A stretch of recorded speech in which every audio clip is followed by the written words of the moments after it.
In this video, we're going to be talking about how you can detach to finally attract your desires. True detachment is when you have the realization that you may never get your desire in your reality. It might never manifest, but you're genuinely okay with that. And once you reach that point, that's when your manifestation will come through and that's when you will see your desire. This has happened for every single one of my biggest manifestations, including traveling to my desired country. I love sharing this story. When I was manifesting traveling to my desired country, I had this moment where I felt genuinely kind of hopeless in my reality. I felt as if, okay, so I might never ever be able to go to my desired country. And I'll be forced to live in my current country forever and I can never move out. I had that realization that I might never ever manifest. And I had reached a point where I was genuinely fine with that. I was fine living in the country I was currently living in back then. And I accepted it. I was okay with it. I felt happy. I was like, I can be happy. And I detached, truly. And oh my God, 3 days later, I got notified that I could move there. And now I'm currently living in my desired country where I'm filming this video from. So, yes, it's such a huge key in manifesting. You need to reach a point where you can detach in order to manifest your desire. This isn't going to be surface level advice. This is going to be real spiritual healing advice that you need to understand so you can finally get the life that you want. First things first, in this video, I'm going to be teaching you how to truly detach and how to not fake it, because you cannot fake detachment, and how the manifestation process works.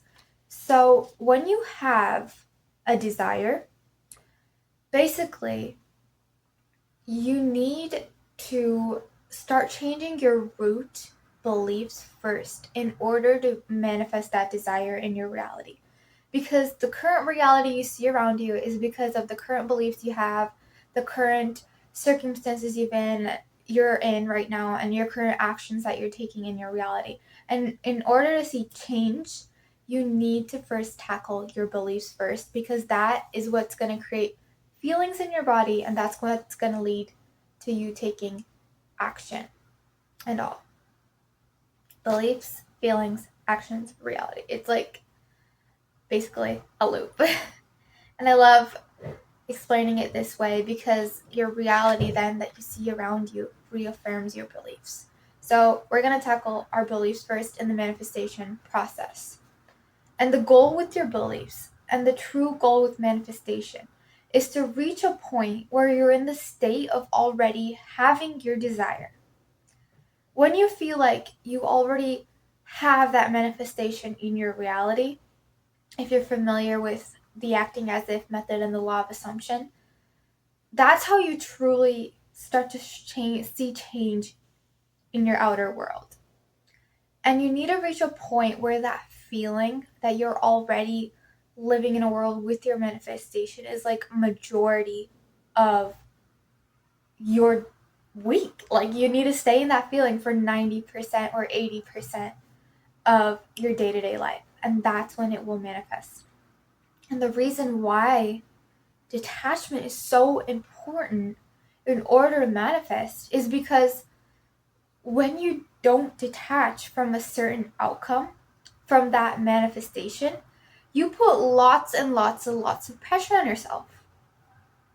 Because think about it. The person who already has your desire, they don't really think about that desire that much at all.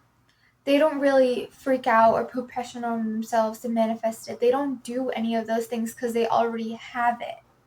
And in order for you to stay in that feeling easier, you need to take that pressure off yourself.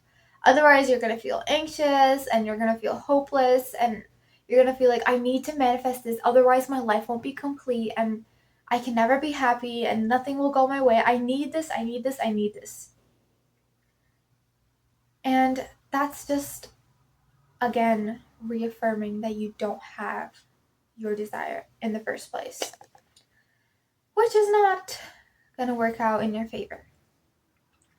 I went through this spiral too. I experienced this in the past where I was so needy. I really, really wanted a desire because I thought if I didn't have that desire, I wasn't good enough. And that brings me to the next really, really important point.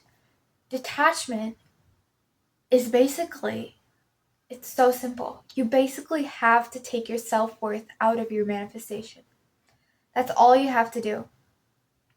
Because when we tie our self-worth to something externally, like a desire outside, we put so much power in that object. We put so much power. The greatest desire human beings have is to feel good enough and to feel loved. And we get that through feeling worthy.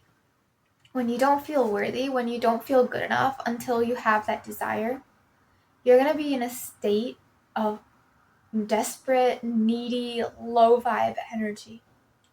And again, all those feelings, all those negative feelings are not going to lead to the positive change, positive actions that you want to see in your reality.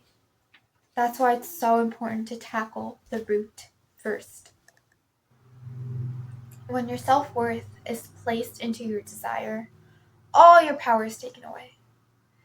All of it is taken away because you're relying on this one outcome to make you feel good enough and make you feel loved. And it doesn't work that way. You need to feel good enough as you are right now. Accept yourself and love yourself, even if you don't get that desire. That's what true spiritual growth is. It's so funny to me how manifestation is tied so deeply with spiritual growth. Because when you have a desire, when you want to manifest something, you need to undergo some sort of growth and change internally in order for you to bring that to your reality. Since you're reaching a higher state, a higher level of mind, of soul.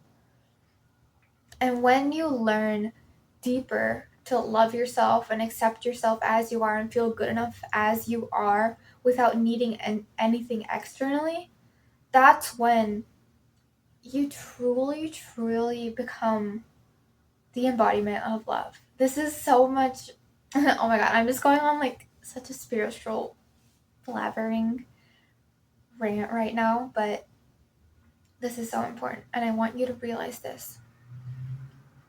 When your self-worth is placed into something externally, you are going to struggle so much to manifest it into your reality because you're putting so much pressure on yourself and you're in this constant state of lack. You're not good enough, so you need to get this thing. You're really desperate because you need to get that thing. Otherwise, you're not good enough. You're not lovable.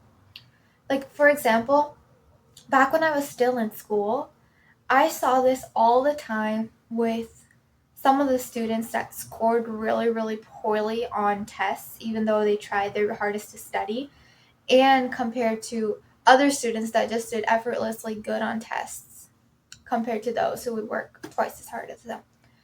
And I was one of the students that was a top scorer. And whenever I would observe and talk to people who didn't do as well on their tests, I noticed the same pattern over and over again. Their entire self-worth was placed onto those grades. They put their self-worth onto their grades because they were pressured by their family, by their school in order to get a good grade. Otherwise, they didn't feel good enough. They didn't feel worthy of love and affection from their parents, which is honestly sad. But yeah, so since there was just so much pressure on them to do good, they were constantly in this state of anxiety and fear because in their eyes, if they didn't get the good grade, if they didn't manifest the good grade, didn't get this certain outcome, they are not inherently good enough or worthy of love. That is the number one biggest human fear. We're afraid that we won't be lovable. We're afraid of that. And when they experience those feelings of anxiety and they're stuck in this state of lack, they can't do their best.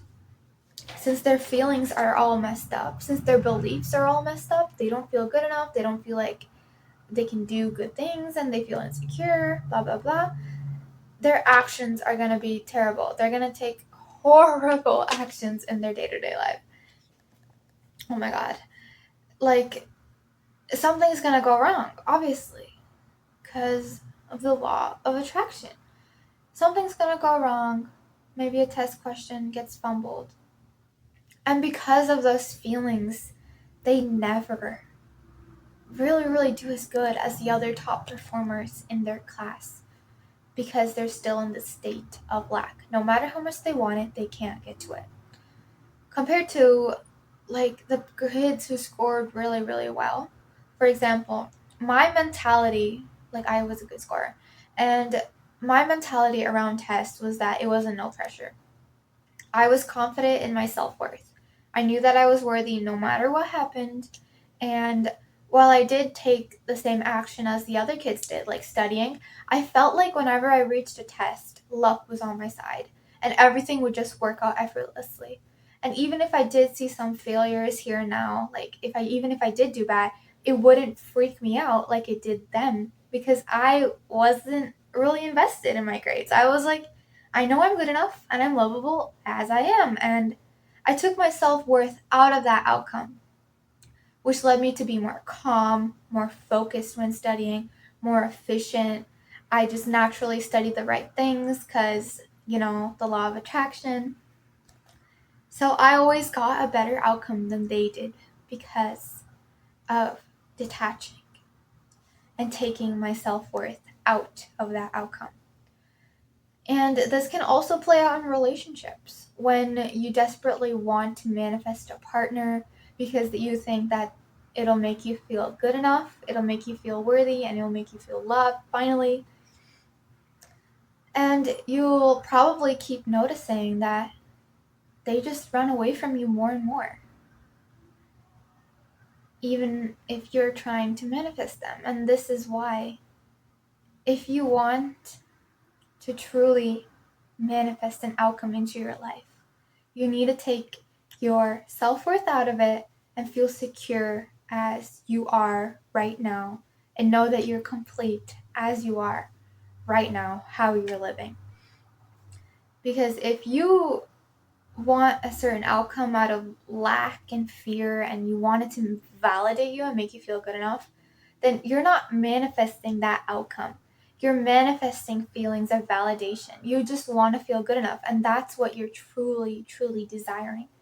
And I would tell you to focus on first manifesting that.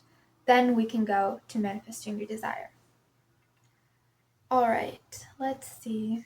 Looking at my notes right here.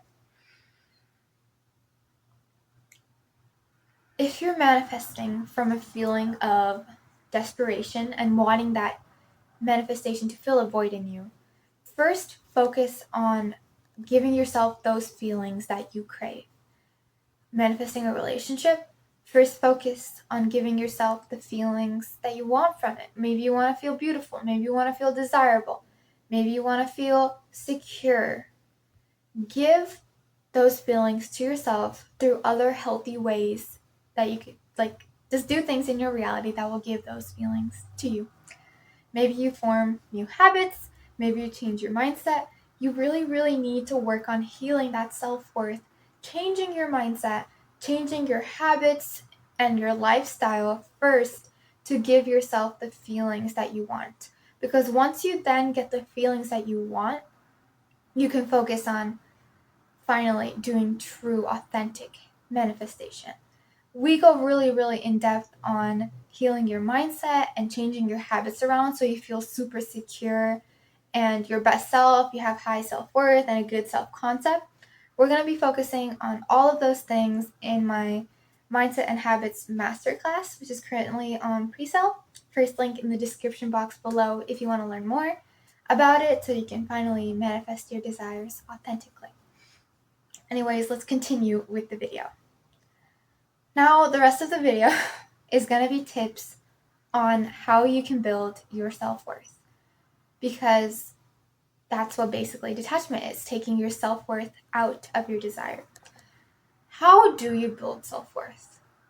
Firstly, I would tell you that an instant, quick thing that you can do right now as an action step is to do more delayed gratification habits. What do I mean by delayed gratification habits? Those habits are basically habits in which they might make you feel bored or uncomfortable or meh right now in the present moment, but they're good for your future self. That's basically eating healthy in the present moment, even when you want to snack on something. And later in the future, you're going to feel self-love for choosing to eat healthy because you feel amazing and you don't feel tired and bloated. Another delayed gratification habit would be going to the gym, working out, and seeing results with your body, seeing your fitness goals being achieved, feeling healthier, feeling more confident. Maybe doing the big task that you've been procrastinating on because you want yourself to have a break later in the day and just relax and not have to cram it down your throat like last minute. Going for a walk instead of scrolling on your phone. Habits that will benefit your future self, even if they feel a little bit uncomfortable. Because the opposite of delayed gratification is instant gratification. Instant gratification is basically habits that just fulfill you temporarily in the present and may make your future self's life worse. Scrolling on your phone at night, and then future you waking up and having a headache and feeling super tired in the morning, etc., etc. That's like an instant thing that you can implement right away to feel more self-love towards yourself. And another tip I have for you is to have a gratitude journal. Have a gratitude journal and thank the universe and thank yourself for things that you're doing in your day-to-day life. I don't know, like just write down all your blessings that you have in your life. Another tip for building self-worth is to first visualize your ideal self. Visualize and really define who your ideal dream self is. Who is the version of you that you truly, truly admire and you love and you would love to be a person like that? What kind of person do you admire? Just think about that. And then just once you have a clear idea about that person, think of the day-to-day things that they would do. Think of what their lifestyle would be like, what their hobbies would be like, what their habits would be like. And once you have like a clear picture of what they do in their life, start implementing those things in your reality. Does your ideal self value beauty a lot? So do they take care of their skin a lot? Do they only make sure to eat clean food? Do they have a good hair care routine? Do they research good products for their hair? Blah, blah, blah. Do they work out? All of those things. And try to figure out what they value and find ways to incorporate that in your day-to-day life. Because soon, then you'll become a person that you admire and your self-worth will skyrocket. This is what I personally did. I found out that my ideal self is very, very fit and she takes care of herself physically. So I make sure to do those things in my day-to-day life, and my self-confidence has skyrocketed and I just feel so much more better and worthy in my life. Okay, so yeah, just do the habits that your ideal self does. And another thing that I would like to mention before I hop off is to take care of your body. Take care of your appearance and your body, because it's going to just make you feel so good. Exercise, get some movement in your day-to-day life. Do something physical that makes your body feel rejuvenated. Do yoga, go on a walk, anything to make your body feel healthy and happy. You're going to feel so much better and you're gonna feel so much more worthy. Basically, give yourself the feelings that you crave from your manifestation that you're craving. Give yourself the feelings that you want from your desired outcome, your desired reality right now. You want beauty, you want status. Try to find ways to give those feelings to you in your reality right now. Anyways, thanks for watching, and bye.